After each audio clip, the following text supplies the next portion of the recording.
Ok, voltando aqui. E agora sim, pessoal, vamos atacar várias questões em sequência, certo? Vamos fazer o máximo que a gente conseguir aqui nesse trecho. Então, olha só. A respeito da UML, julgue os próximos itens. O diagrama de componentes deve ser utilizado para se representar a configuração e a arquitetura do sistema, no qual estarão ligados todos os softwares e hardwares, bem como sua interação com outros elementos de suporte ao processamento. Pessoal, qual é o diagrama da UML, que a gente já viu no trecho passado aqui, que mostra essa configuração, como ele falou, né, essa arquitetura de hardwares. Ok, pode aparecer software também, mas que o foco é mais em elementos físicos de hardware e como eles interagem com outros elementos de suporte ao processamento. Isso não é o diagrama de componentes, pessoal.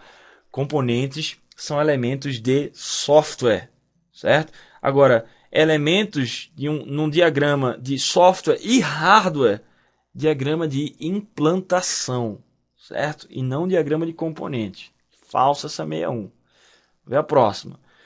O diagrama de sequência pode ser usado para descrever como alguns objetos de um caso de uso colaboram em algum comportamento ao longo do tempo. Verdadeiríssima, pessoal. Esse é um dos principais usos do diagrama de sequência. Já falei algumas vezes aqui para vocês também. É quando você tem um caso de uso que tem vários cenários de sucesso e falha e você quer mostrar como esse caso de uso se realiza em termos de objetos que se comunicam e colaboram entre si para realizar aquele cenário. Quando a gente gera um diagrama de sequência a partir de um caso de uso, a gente diz que a gente está realizando o caso de uso, certo? Porque lembre-se, casos de uso não mostram como as interações ocorrem no seu sistema. Por quê? Porque casos de uso são focados no cliente e o cliente não entende de Java, não entende de software, certo? Ele só entende dos requisitos do sistema, dos requisitos de negócio. Mas, não obstante você não mostrar essas informações no caso de uso, é importante que você tenha uma maneira de traduzir essas informações para a equipe de desenvolvimento, mostrando como os objetos de um caso de uso, como um caso de uso pode ser realizado em termos de objetos que se comunicam entre si. A gente faz isso exatamente através do diagrama de sequência, né, como a questão falou, usado para descrever objetos que colaboram em um comportamento, por exemplo, de um cenário de um caso de uso ao longo do tempo, verdadeira, essa 62. Vamos ver a próxima. Um relacionamento include de um caso de uso A para um caso de uso B indica que B é essencial para o comportamento de A. Então, ao se executar o caso de uso A, executa-se também o B. Então, pessoal, lembra que esse relacionamento de inclusão e extensão a gente sempre lê na direção da seta, tá? Apesar de que não mostrou nenhum diagrama visual aqui, né? Mas pelo próprio enunciado da questão, você já pode visualizar isso na sua cabeça. Está dizendo o seguinte, a gente tem o caso de uso A, que inclui B dentro de A. E qual é a palavra-chave do relacionamento de inclusão na OML, pessoal? Obrigatoriedade. Então, se A está incluindo B dentro dele, A inclui B dentro de A, então B sempre, obrigatoriamente, vai ser executado quando A for executado, porque B está dentro de A, B está sendo incluído em A. Verdadeira essa 63. Um relacionamento include de um caso de uso A para o caso de uso B, indica que B é essencial para A, porque A está incluindo o B dentro dele. Então, ao se executar o caso de uso A, executa-se também o B. Verdadeira essa questão. Faça essa questão, hein, pessoal. Basta saber a diferença entre inclusão e extensão em caso de uso. Já expliquei isso várias vezes. Vai a próxima. O diagrama de classes define todas as classes de que o sistema necessita e é a base para a construção dos diagramas de sequência e de comunicação. Bom, veja, é aquela história, né?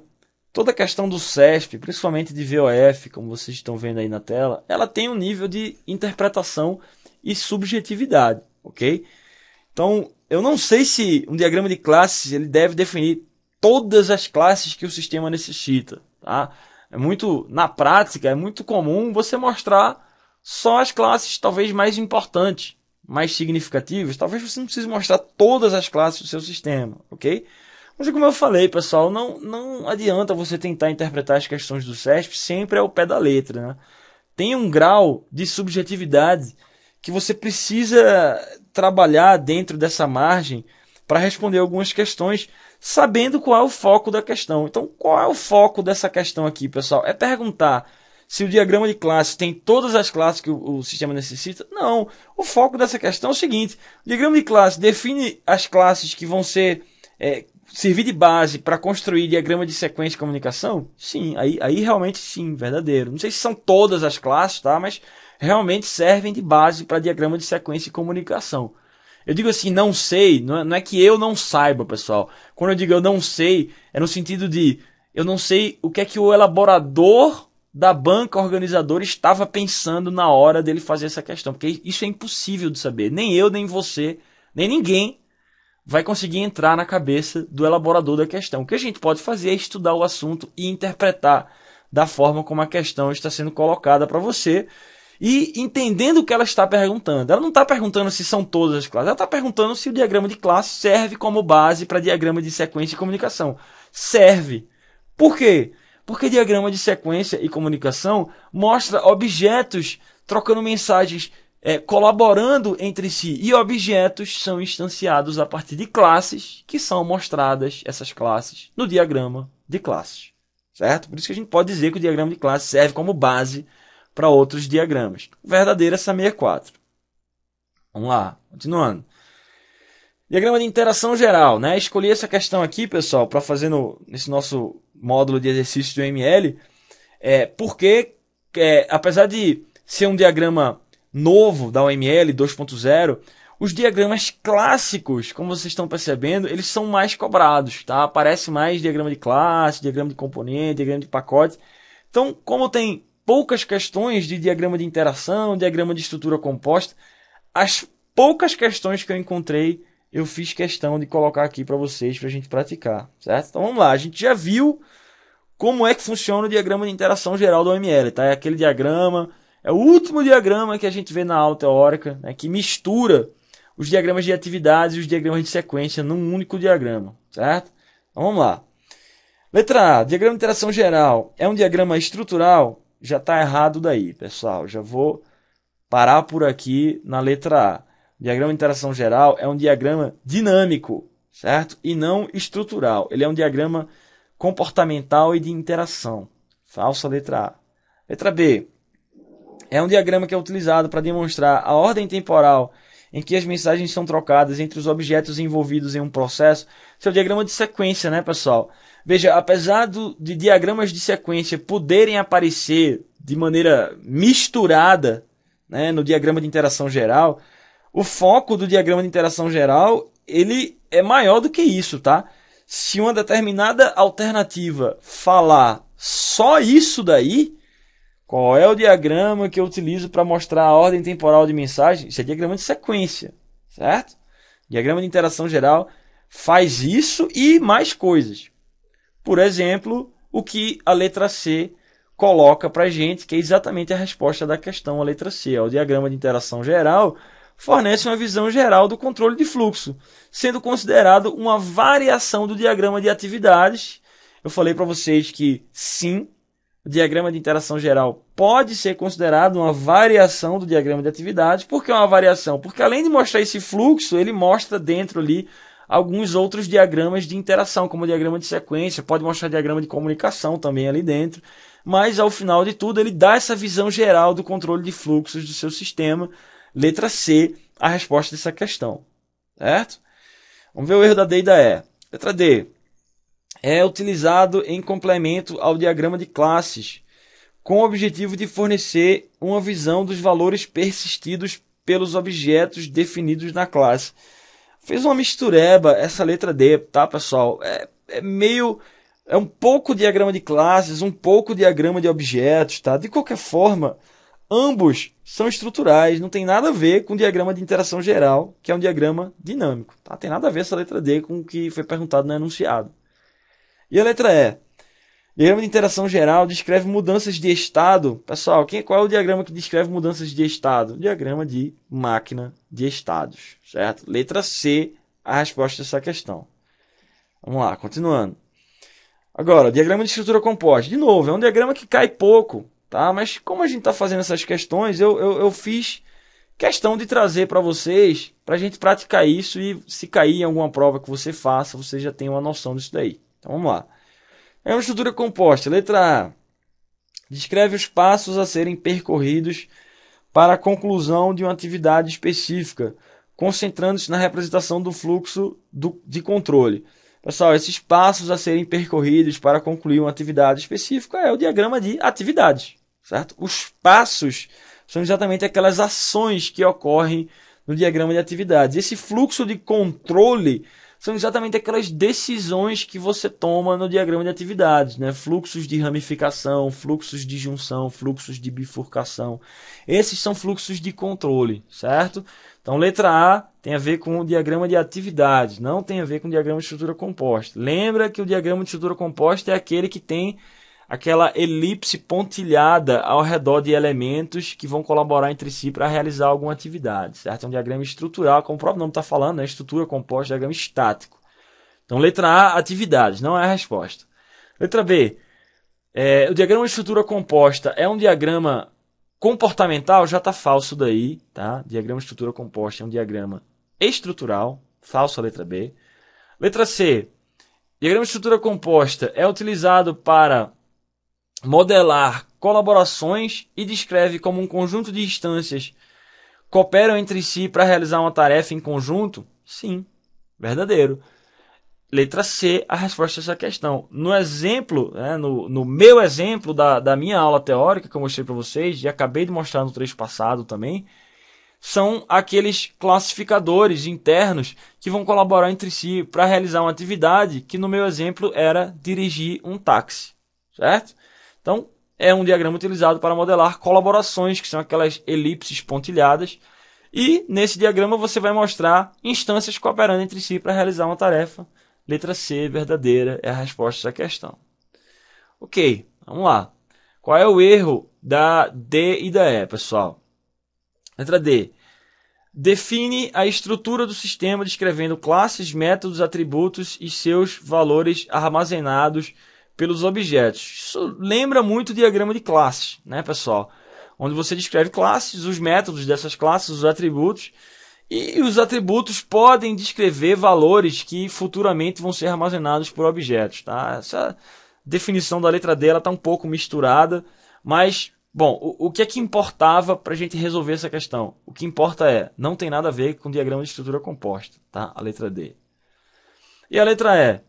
Descreve como os objetos estão vinculados e quais as mensagens são trafegadas entre os objetos, sem se preocupar com a temporalidade dessas mensagens. Bom, como não se preocupa com a temporalidade das mensagens, então não pode ser o diagrama de sequência essa letra E, né? Mas tem um outro diagrama que descreve objetos que trocam mensagens entre si, pessoal. Qual é? É o diagrama de comunicação, que é equivalente ao diagrama de sequência, mas que não mostra a temporalidade das mensagens, tá? Então, letra E tem a ver com diagrama de comunicação, não tem a ver com diagrama de estrutura composta, por isso que também está falso. A única letra aí que tem a ver com diagrama de estrutura composta é a letra C, que é exatamente a resposta dessa questão, beleza? Vamos lá, um diagrama de caso de uso agora, olha só. Com base no diagrama de caso de uso da OML 2.0, mostrado na figura abaixo, é correto afirmar que a seta identificada por 5 indica uma relação de dependência obrigatória. Então, olhando na figura, pessoal, 5, a gente tem um relacionamento de inclusão entre dois casos de uso, né? Order Meal e Choose Menu. Então, 5 indica uma relação de dependência obrigatória? Sim, porque relacionamentos de inclusão em casos de uso são obrigatórios, né? Modelam fluxos obrigatórios que você está incluindo em seus casos de uso. Então, certo até aí. Aí continua. A seta indicada por 6 indica uma dependência opcional? 6, se vocês olharem na figura, pessoal, é um ponto de extensão entre o caso de uso Filter Menus e Choose Menu. Extensão, pessoal, qual é a palavra-chave? Opcionalidade. Então, também está correto até aí. A seta identificada por 6, que é uma extensão, indica uma dependência opcional. Ok. Continuando, a seta indicada por 7 está usada de forma incorreta. Vamos lá. 7, pessoal, está aqui embaixo, ó. o último caso de uso aqui na extremidade inferior do diagrama, que é um relacionamento de generalização entre filter menus e filter by cuisine, certo? Esses dois casos de uso aí embaixo. Ele diz, a seta set, ela é usada de forma incorreta, pois não há generalização entre casos de uso. Falso. Falso, pessoal. A questão está errada por causa disso daí. Eu posso ter, sim, generalização entre casos de uso. Quais são os relacionamentos que podem aparecer no diagrama de casos de uso, pessoal? Eu posso ter relacionamentos entre atores e casos de uso, tá? Através de associações. Eu posso ter relacionamentos entre atores e atores, como vocês estão vendo nesse próprio diagrama aí, ó. Registered Customer, ele é uma herança, ele herda de Customer. Então você tem um relacionamento de generalização entre esses dois atores. Então posso ter relacionamento entre atores, posso ter relacionamento entre atores e casos de uso, e posso ter vários relacionamentos entre os próprios casos de uso. Extensão, inclusão e generalização. Então posso ter generalização entre casos de uso? Posso, por isso que a questão está errada. Certo? Agora, continuando ela, ó, o usuário Registered Customer pode acionar o caso de uso Pay. Ó, o caso de uso Pay, pessoal, está lá na direita e ele é um ponto de inclusão, ele é incluído no caso de uso Order Meal, certo? E se vocês pararem para olhar, aquele ator ali de cima, Customer, ele está associado diretamente ao caso de uso Order Meal, que inclui o caso de uso Pay dentro dele. Aí a questão está dizendo, o outro ator, o ator de baixo, o Registered Customer, ele pode acionar o caso de uso Pay? Pode, pessoal. Indiretamente pode. Por quê? Existe uma propriedade do relacionamento de generalização na OML, né, do relacionamento de herança, chamada transitividade. A herança na OML, a generalização na OML, ela é transitiva, ou seja, os elementos que vão herdando dos elementos mais genéricos, eles vão herdando as características e os relacionamentos dos elementos mais genéricos, certo? O que é que eu quero dizer com isso? Se aquele ator mais genérico, customer, enxerga aqueles casos de uso ali de cima, o ator mais específico, quando ele herda de customer, ele também enxerga, ele também se associa a esses casos de uso. Claro que não diretamente, mas indiretamente através do que a gente chama de transitividade, certo? Então, tá certo isso daí, ele pode acionar o caso de uso Pay. E continuando, as últimas duas linhas da questão, o caso de uso Select Menu, tá ali, ó, Select Menu Item, né? Ele será acionado todas as vezes que Order Meal também for acionado? Sim. Olha só, pessoal, porque Order Meal, aquele caso de uso lá de cima, na extremidade superior, ele inclui Select Menu. E se ele inclui Select Menu Item, ele sempre vai executar esse caso de uso que ele incluiu. Então, o caso de uso Select Menu, né, as duas últimas linhas do enunciado, pessoal, será acionado todas as vezes que Order Meal também for acionado? Sim, porque é relacionamento de inclusão, é obrigatório a execução, você passar por esse fluxo que você incluiu. Beleza? Bom, a questão está falsa por causa de uma parte dela, um trecho da questão está errado e tornou a questão falsa, que é quando ele diz que não há generalização entre casos de uso. Pode haver generalização entre casos de uso, sim, por isso que a questão está falsa, certo? Vamos lá.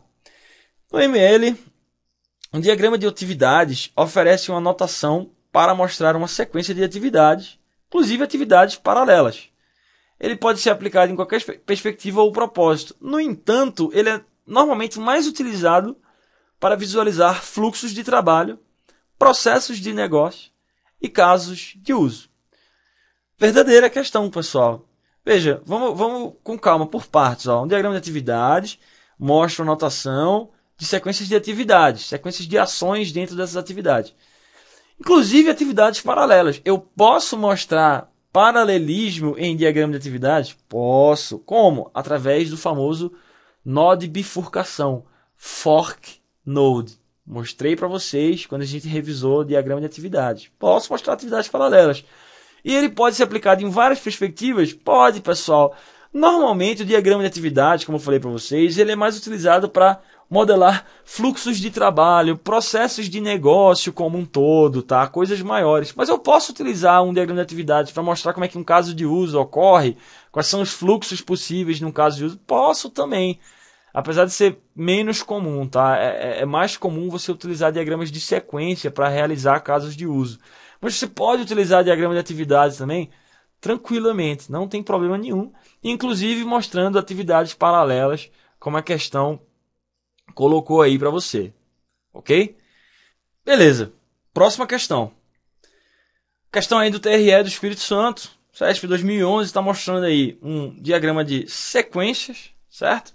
Então você tem aí as mensagens sendo trocadas entre os objetos. Os objetos podem ser representados, pessoal, por vários estereótipos, tá? Se você olhar ali em cima, nesse diagrama de sequência, você tem um ator, né, que é o cara que inicia, é a entidade que inicia essa sequência como um todo. Aí você tem uma classe de fronteira, aquela página congresso, e aquele estereótipo ali, pessoal, para quem não lembra da nossa aula de análise e projeto, eu falo sobre classes da análise. São 3 tipos de classes que você pode encontrar na análise orientada a objeto. Classe de fronteira, que modelam a visão do usuário, recebem dados e mostram a saída para o usuário, ou seja, estabelecem a fronteira de visão entre o seu sistema e os usuários do seu sistema.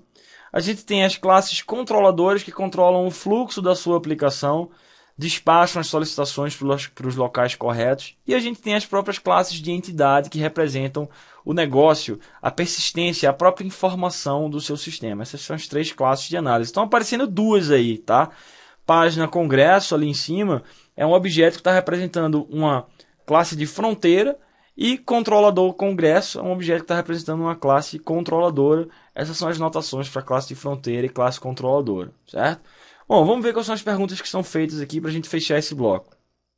Considerando a figura acima, nesse diagrama que eu acabei de mostrar, e os conceitos da OML, julgue os itens subsecutivos. Primeiro, a figura, né, o famoso stickman, né? Isso representa um ator que na figura acima é o submissor. Vamos lá. Voltando aqui para a figura, pessoal. Tem um ator, né, que é exatamente representado pelo famoso stickman, né, que é esse bonequinho aí com os pauzinhos. Ele representa um ator que é o submissor, sim. Né, tá ali na extremidade superior esquerda do diagrama.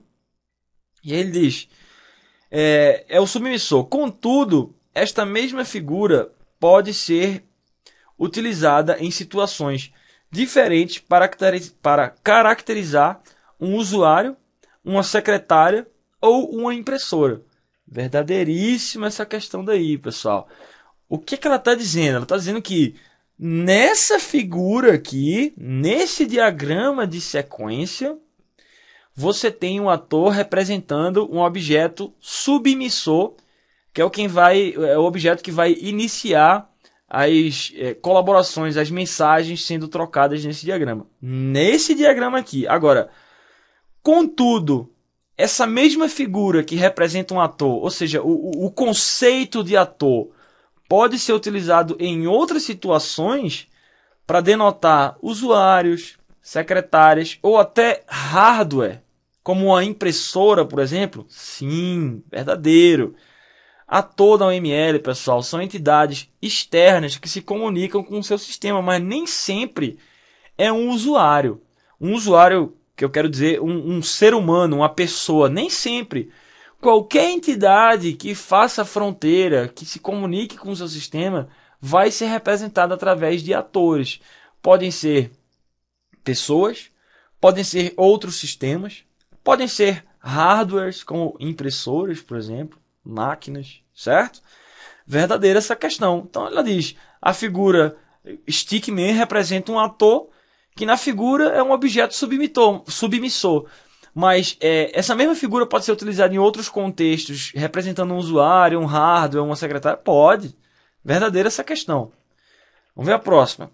A figura, essa notação aí, pessoal, esse círculo com uma espécie de conector, indica a presença do pacote controlador congresso, que representa um mecanismo de propósito geral para organizar elementos de modelo em grupos.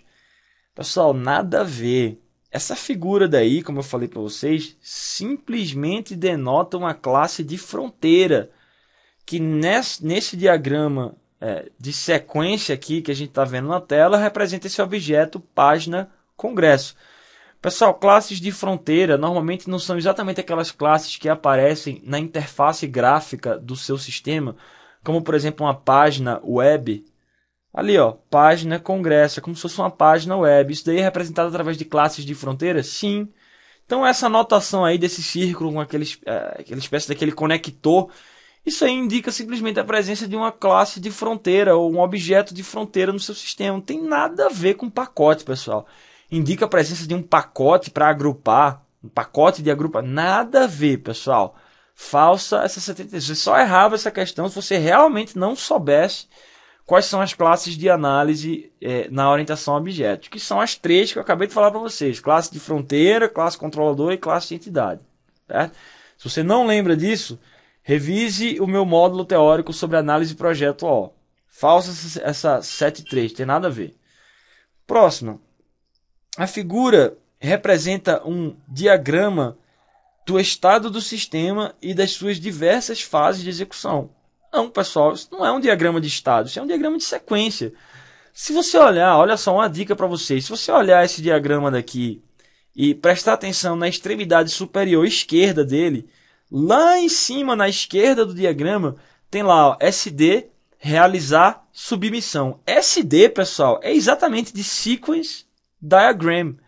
Mesmo que você não soubesse que diagrama é esse aqui, você tem que saber que SD é Sequence Diagram, certo? Diagrama de sequência em inglês. Então, essa questão 74 não tem absolutamente nada a ver com nada. Isso não é um diagrama de estado, isso é um diagrama de sequência, certo?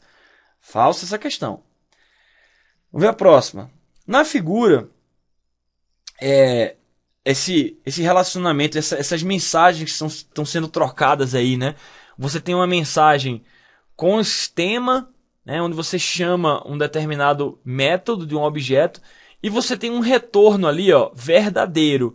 É um retorno pontilhado, né, onde você tem um determinado objeto retornando um valor para um primeiro. Ele diz, nessa figura eu tenho representado uma associação recursiva, que especifica que objetos de uma classe podem participar de, no máximo, uma das associações em determinado momento. Pessoal, não tem nada a ver. O que está sendo representado aí, nesse trecho do diagrama, é uma mensagem síncrona da esquerda para a direita sendo ativada, no caso, com o sistema, né? Enfim, não sei que mensagem é essa, mas é a mensagem que foi mostrada no diagrama. E embaixo, verdadeiro, nada mais é do que uma mensagem de retorno, ok? Só isso. Tem nada a ver com associação recursiva, do número de objetos que podem participar. Tem nada a ver com isso. É só uma mensagem sendo chamada e o retorno dela voltando. Ok? Falsa essa 75. 76. Na figura, o tempo é mostrado no eixo vertical e os objetos no eixo horizontal. Verdadeiro, né, pessoal? Voltando aqui. Assim como qualquer diagrama de sequência. O tempo, a ordenação temporal em diagramas de sequência se dá através do eixo vertical do modelo. Então, de cima para baixo, você tem esse eixo temporal. As mensagens que ocorrem mais para cima, elas ocorreram cronologicamente antes do que as mensagens que aparecem mais para baixo. Então, de cima para baixo é como se fosse o tempo passando no diagrama de sequência. É claro que não aparece aí, tá, pessoal? Não tem aí um eixo Y mostrando verticalmente o tempo. E nem precisa aparecer, porque isso já é implícito no diagrama de sequência. Então, todo diagrama de sequência vai ter o tempo sendo mostrado no eixo vertical e os objetos no eixo horizontal. Então, o tempo de cima para baixo e os objetos da esquerda para a direita, que são aqueles ali, o submissor, página congresso, controlador, tema, certo? Então, voltando aqui, na figura, o tempo é mostrado no eixo vertical e os objetos no eixo horizontal, verdadeiro. Todo diagrama de sequência é assim. E a última questão desse bloco, pessoal, para a gente fechar aqui. A seta pontilhada verdadeiro indica a existência de um laço do processo executado pelo objeto sub1. Bom, vamos entender aqui. Se a gente for olhar no diagrama, lá embaixo, pessoal, na extremidade inferior direita dele, a gente tem essa seta pontilhada chamada de verdadeiro, né, o valor verdadeiro atribuído a ela, da direita para a esquerda, apontando da direita para a esquerda. De novo, pessoal, o que é isso? O que é isso daí? Essa seta pontilhada apontando do objeto mais para a direita para o objeto mais para a esquerda, ou seja, do objeto submissão para o objeto controlador. Nada mais é do que um retorno de mensagem, pessoal. Lembrem-se, eu já mostrei isso para vocês no trecho sobre diagrama de sequência. Essa é a notação para representar retornos de mensagens em diagramas de sequência da UML. É uma seta pontilhada, uma seta tracejada da direita para a esquerda. Em vez de ser da esquerda para a direita, que é o normal, é uma seta tracejada da direita para a esquerda, no sentido contrário, certo? Isso são retornos de mensagem, beleza? Então, voltando aqui, a seta pontilhada verdadeiro simplesmente indica um retorno de mensagem entre dois objetos, tem nada a ver com um laço de processos, ok? Falsa essa última questão. Bom, ficar por aqui para esse texto não ficar muito grande, a gente continua no próximo com mais questões de OML, né? Vocês devem estar percebendo que a velocidade está aumentando, né? Cada vez menos eu estou tendo que referir os materiais teóricos porque a gente já revisou eles. Então, aqui para frente só questões. Volto já, pessoal.